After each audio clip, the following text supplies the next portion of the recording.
What is up, you guys? Welcome back to the channel. My name is Christian Corey. You see the title and the thumbnail in today's video. Today, we'll be going over two pitchers, Kyle Gibson and Max Scherzer, and deciding which man would be better for the New York Yankees to land at the trade deadline. So, without further ado, let's get into it. Alright, so Kyle Gibson and Max Scherzer are pretty similar in what they've been doing on the field this season. Kyle Gibson has had a career year in Texas, and Max Scherzer, he's been shoving all season long per usual. Now, it's just a matter of time, that these two guys are going to be moved. And I think a big player could be the New York Yankees for both of these guys. And the Yankees should be big players when it comes to starting pitching this trade deadline if they want to buy. And I think Kyle Gibson and Max Scherzer would be both great fits. But who would be the better fit? So first, let's go over Kyle Gibson and his numbers. So Gibson this season has a 6-2 record. He has a 2.86 ERA in over 100 innings pitched. He has also struck out 90 batters during that span, and he made his first All-Star team here in 2021 at the age of 33 years old. Now, those are the numbers for Gibson, but what are the real pros for the Yankees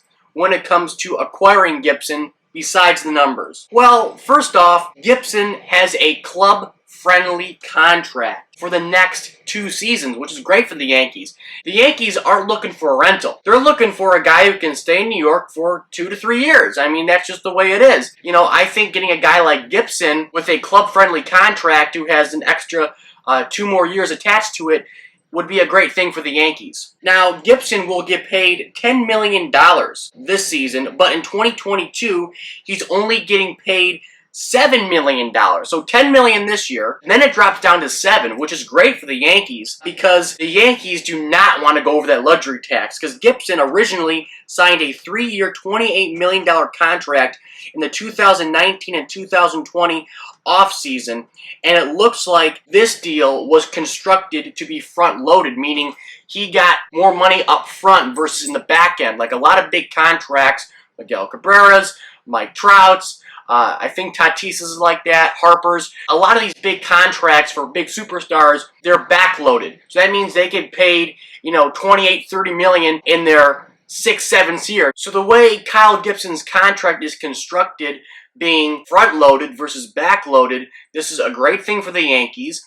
It will probably keep them under the luxury tax while still adding value to the club and to the rotation in hopes of a 2021 playoff push and, maybe a 2022 playoff push next season, with Kyle Gibson still in that rotation for a full 162. Now, another way the Yankees could construct a possible trade with the Rangers would be this. Now, whether you get Kyle Gibson or you get Max Scherzer or any big-name starting pitcher at this deadline, the Yankees are going to have to give up a lot. I mean, the Rangers are in a worse position than the Nationals are, but I think both teams would be asking for a lot in return when it comes to prospects. But in Kyle Gibson's case, if the Yankees were to strike a deal with the Rangers, they could possibly say, okay, we'll give you this, this, and this, but I want you to pay the remainder of the $10 million that's on his contract for this year. So if you're the Yankees, you'd want the Rangers to pay the $10 million. You save that cash, you pay them $7 million next year. That's $3 million less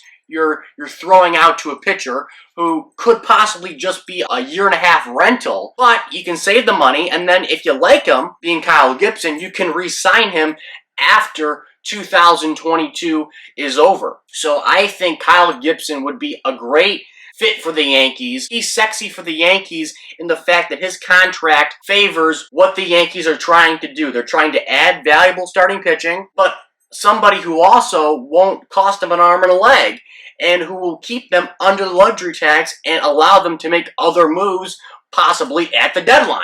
Whether it's adding another bat, God forbid, I don't know why they do that, or adding some bullpen help, which they need.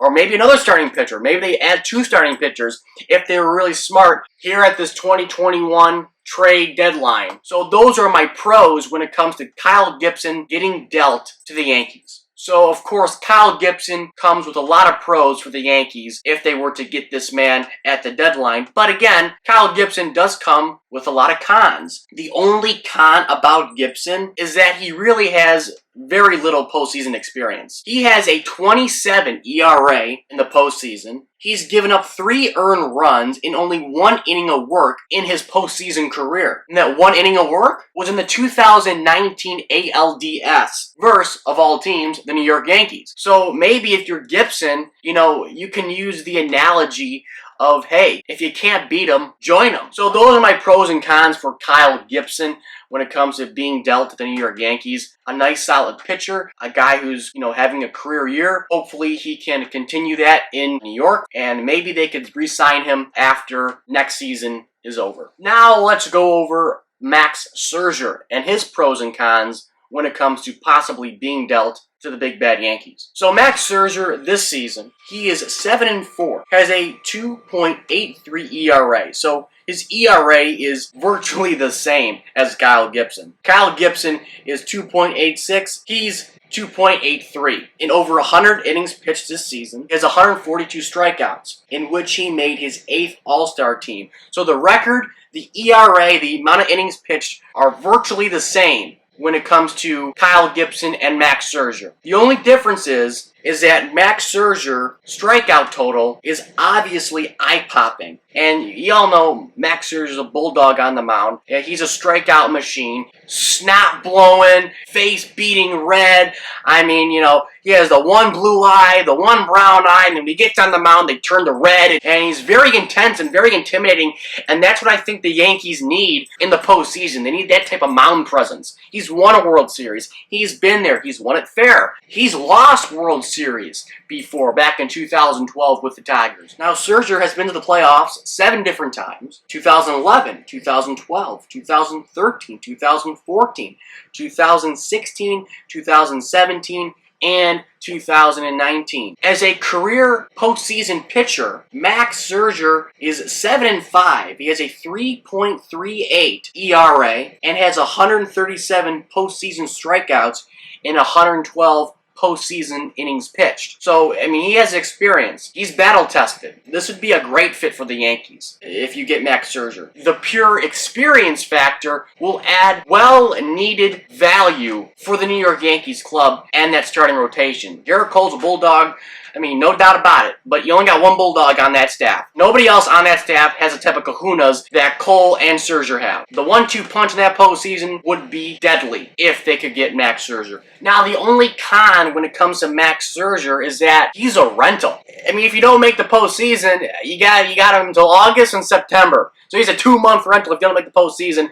And if you make the postseason, he's a 3-month rental. The Yankees could re-sign him, but they're going to have to fork over a lot of dough. And, signing Max Scherzer versus signing Kyle Gibson is a big difference. Kyle Gibson deserves, his payday too, but, Max Scherzer has a way better track record, deserves way more money, and a large financial commitment by the Yankees could potentially put them over that luxury tax threshold in which they've been basically saying all along they do not want to go over. And if you sign Scherzer, you're way the hell over.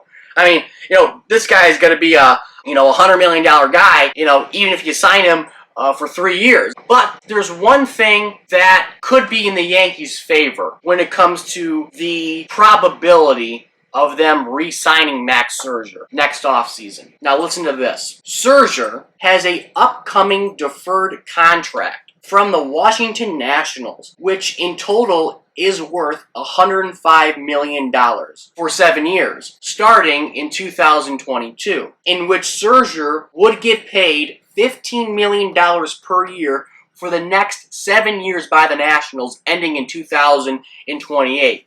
So he's getting $15 million for the next 7 years, whether he stays with the Nationals or not. Now, that could bode well for a team like the Yankees, a team like the Dodgers, a team like the Giants, a team like the Astros, because, yeah, they're going to have to sign him to a new contract, but it won't need to be a $100 million contract because he's going to get $15 million for the next 7 years no matter what, whether he retires or decides to go somewhere else in free agency. So that could bode well for any team looking into Max Scherzer, especially the New York Yankees. Alright, so in conclusion, in my opinion, if I was the New York Yankees, I mean, you know they're going to go all in no matter who they get at the deadline. So might as well go all in and get Max Scherzer, a guy you know who is battle-tested. And maybe this deferred contract, like I said, will lower his asking price in the upcoming 2021 and 2022 offseason, which would bode well for you and your chances of signing this guy back in free agency. So go get Max Scherzer. Go do it, Brian Cashman. You need this guy. He's a bulldog. He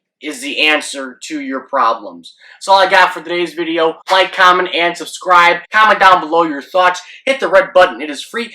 Tell your friends about these videos and my channel. I would appreciate it. And as always, I'll catch you later.